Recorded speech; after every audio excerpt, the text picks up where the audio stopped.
या फिर माइटोसिस होता है। मैंने आप लोगों को बताया था कि जब हैप्लॉइड बॉडी से हैप्लॉइड स्ट्रक्चर पैदा होता है तो by the process of mitosis.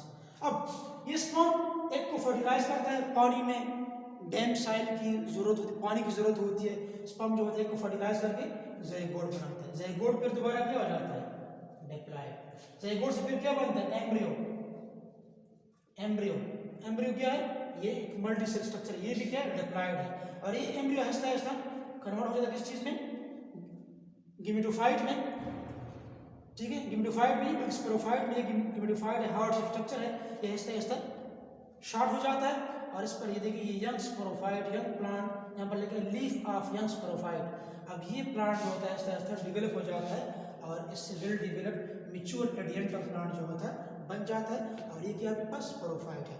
Sporophyte ने क्या प्रोड्यूस कर दिया गिमेटोफाइट, गिमेटोफाइट ने क्या प्रोड्यूस कर दिया स्पोरोफाइट। इसी प्रोसेस को क्या कहा जाता है alternation of generation. What is alternation of generation?